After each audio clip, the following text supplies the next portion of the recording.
Greetings friends and welcome back. This is probably the most important, to me, the most important video I've probably ever done because this isn't about ISO, aperture, or shutter. This is about like the philosophy, right? Philosophy. Sometimes I do videos that are kind of philosophical in the fact that it's not about the mechanics of photography with ISO, shutter, and aperture. It's about, I think, higher things, higher concepts, okay? And this is one of those videos, and again, it's probably the most important video to me that I've done to date, I've ever done. And what this is, it's about the Manhattan Project of photography, right? Photography had a Manhattan Project many years ago, and they got it wrong. So let me start by saying it should have been dynamic ranging, and here's why I say this.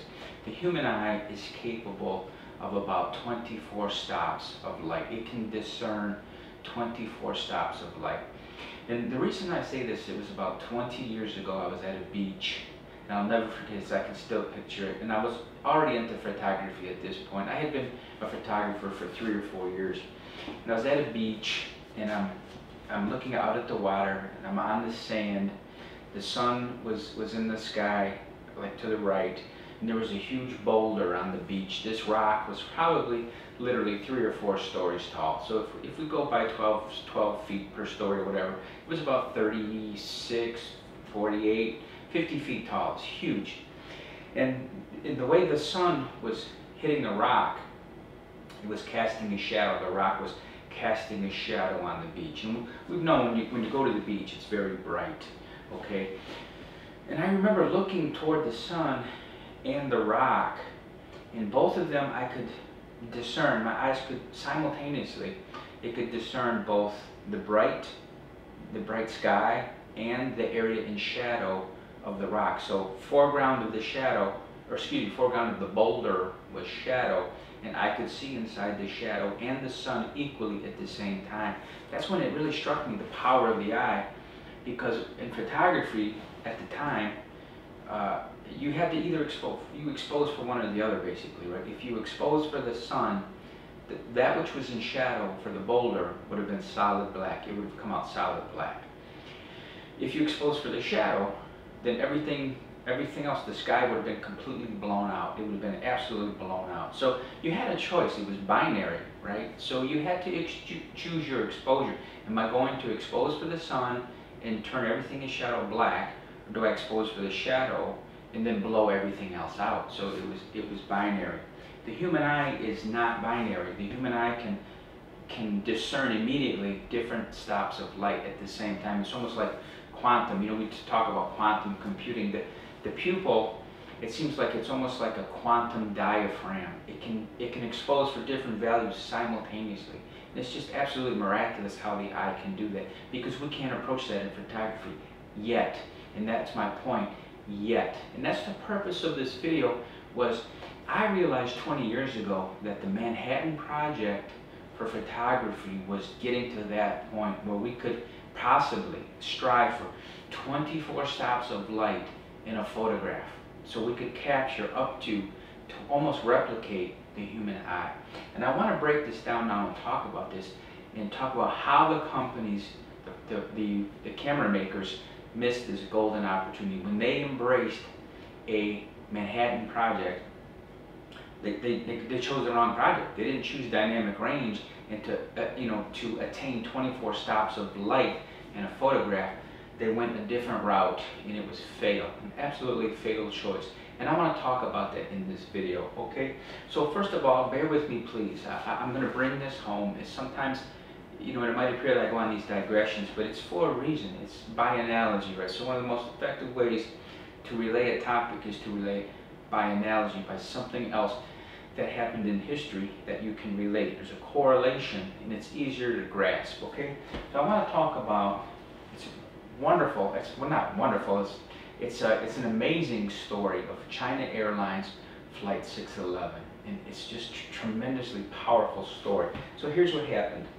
It disintegrated in midair on 25 May 2002. Disintegrated over the ocean. It was en route from, I believe, Taipei to Hong Kong.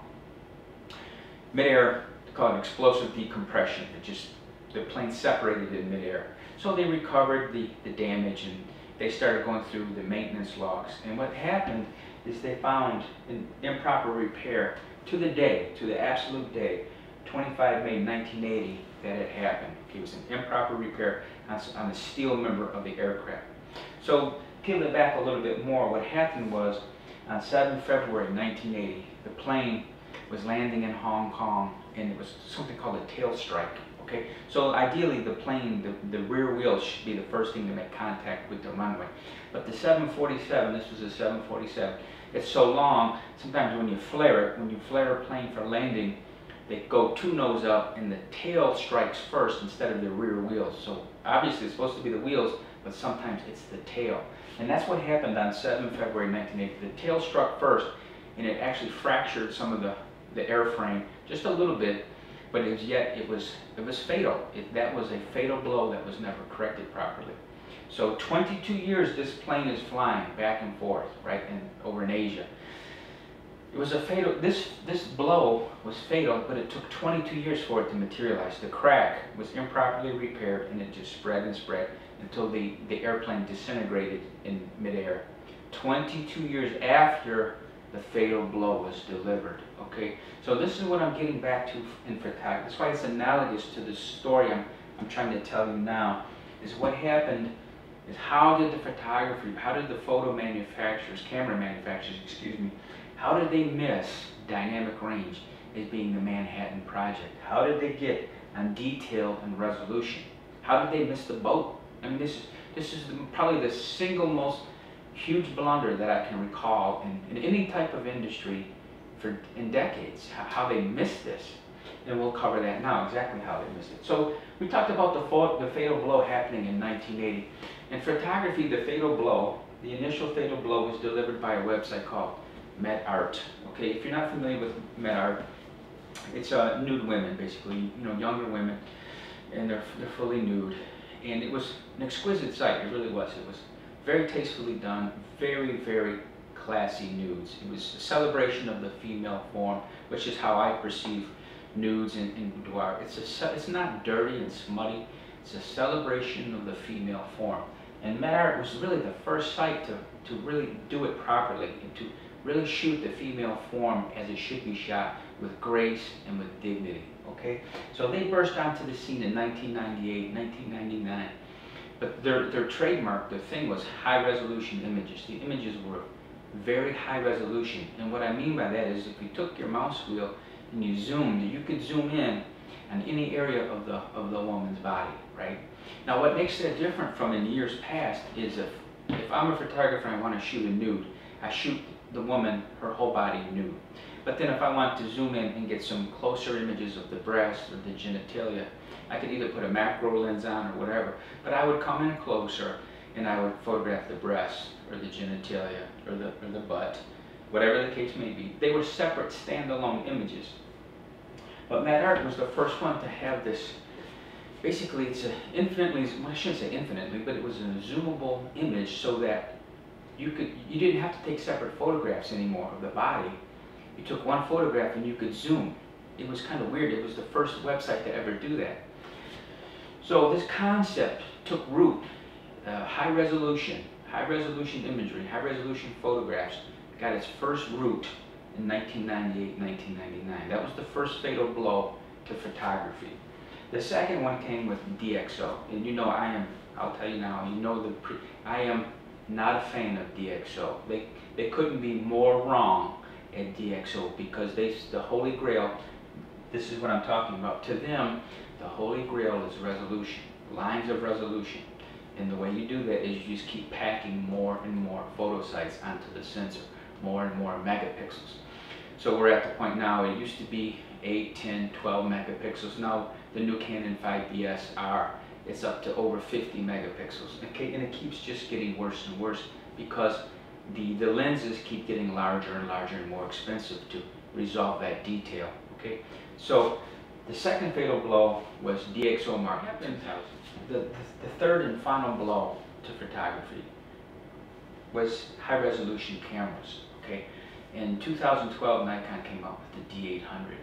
And I was furious because what happened was the advertising, the page, right, where they shot was like a trophy room. And by trophy room, I don't mean like sports trophies. I mean wild game that had been taken by hunters. So it was this giant trophy room, and on display were all these animals that had been taken, stuffed, right? But what Nikon was trying to say, without actually saying it, is that composition is now dead. There are so many megapixels on the sensor, you no longer have to compose the photograph. You just take your camera and you can point anywhere, and you get your composition later in post-production. So we're at the point now, there's probably one of the most elemental things to photography is composition. And Nikon was basically saying, look, we're making the camera now with so many megapixels, you don't even need to compose anymore. Who needs to compose? You get your final image in post-production, right? You crop, then you bring, right, by cropping, there are so many megapixels, you just get your final image in post-production. That was fatal to any serious photographer. When you start sending that message, you no longer need to compose. We're going to solve it with just megapixels. Megapixels is the ultimate solution to everything. Just put more megapixels on the sensor, okay? Ridiculous. Absolutely, it runs antithetical to any serious photographer when you can now disregard composition, okay? So again, MedArt 1998-99, DxO in 2003, and okay, because they started, I call it worshiping at the altar or drinking the Kool-Aid. They started drinking DxO's Kool-Aid. Now here's my point. So to me, Nikon and Canon, they're not innovating anymore. It's just a variation on a theme, and the variation on the theme is megapixels. So ever since 2010, Nikon was at its zenith from 08 to 10. That's when they were producing their best cameras, 2010. There was a change of leadership, and I'm not going to go into this too much. There was a change in leadership at Nikon in June 2010 of imaging. So imaging, the sub-branch, if you look at a hierarchical chart, the way Nikon spreads out, imaging is what we know as photography, the imaging division of Nikon. There was a change of leadership in June 2010, and the new guy there has absolutely taken Nikon off the tracks. He has killed imaging. Because this is what he's a one-hit wonder, megapixels. That's his vision, is just put more megapixels in the camera. He's a one-trick pony, just more megapixels, okay? So my point is, as you can see here, DxO and MedArt they were the precursors that started driving this megapixel craze, okay? And it's turned into a fatal craze for Nikon and Canon because they're no longer innovating. They have just adopted the mantra that more megapixels is better. And nothing could be further from the truth, okay? So my point is, so here's my point. I have the utmost respect for Larry Page and Sergey Brin, who are the founders of Google. We know Steve Jobs at Apple, the late Steve Jobs, and Elon Musk, okay, PayPal, SpaceX, Tesla Motors, okay? So here's these four men are greats in the annals of history because the mantra is execute my vision. So this is what I'm talking about, Manhattan projects, right? You have these four individuals. What they did is they would come to work, they would have vision, they were visionaries. And the way you execute your vision is you have to have a staff of designers and engineers and coders, right? You have to have people who know how to write code. And you say, this is my vision, and you as my staff, I have hired you, I've hired the best and the brightest. Execute my vision, make it a reality. So I conceive of something in my mind, and I need you to build it. You are my team, build it. That's why I call it the Manhattan Project, because, you know, Einstein and Oppenheimer, like when you look at the infrastructure that was built during World War II to build the atomic bomb, it was massive, absolutely massive. But you had a few people who had a vision, right? A vision, and this whole thing turned into execute and build my vision. That's why, to me, it's a Manhattan Project. So they got it wrong. The photographers, and this is how they got it wrong. And so my point is, when they chose the wrong Manhattan Project, possibly 20 years ago, we're going back again to, was it 16 years ago, when they embraced 18 years ago, when when they altered the Manhattan Project. It was supposed to be dynamic range, and it turned into resolution in detail. Okay, wrong Manhattan Project. So if it would have been, and here's my point, if we're going back to 2000, 1999, if Larry Page, Sergey Brin, Steve Jobs, or Elon Musk would have been the chairman of Nikon or Canon, they would have gotten it. They would have absolutely gotten it. Today, we wouldn't be talking about a Manhattan Project. We would have already in our possession a camera that is capable of 24 stops of light. We would have in our possession, it would be available today, a camera that could record in a single photograph 24 stops of light, because you have visionaries who build the best talent, who assemble the best talent and say, make it happen. But you've got people who are dead asleep at the wheel at Nikon and Canon, who have just embraced DxO, and they have just gone over the cliff. Nikon and Canon are relics today. They have no standing in the community, zero. If you look at Sony and Fujifilm, Sony and Fujifilm are innovating. They're on the cutting edge of photography today. Sony and Fujifilm. We're getting nothing new from Nikon and Canon. It's just more megapixels. Even the new CEO of Hasselblad, a 100 megapixel medium format camera. Instead of innovating, instead of coming up with something new, something brilliant, he has decided to take Hasselblad the way of Nikon and Canon, just put more pixels, more photo sites on the sensor. That's not leadership. I'm sorry, that is not leadership. He's a disgrace. He is an absolute disgrace, as are the leadership at Nikon and Canon. So again, my hat's off to the leadership at Sony and Fujifilm, who are innovating, bringing us something new. So I've shown you how we've missed the grandest project of our time as photographers, a camera with a dynamic range of 24 stops, and how if we had these 4 people leading the company, it would already be for sale at Amazon. It would already have been for sale at Amazon. So again, I just wanted to walk you through this and to bring you how we got from point A to point B, okay? I thank you for your time, and I thank you for watching.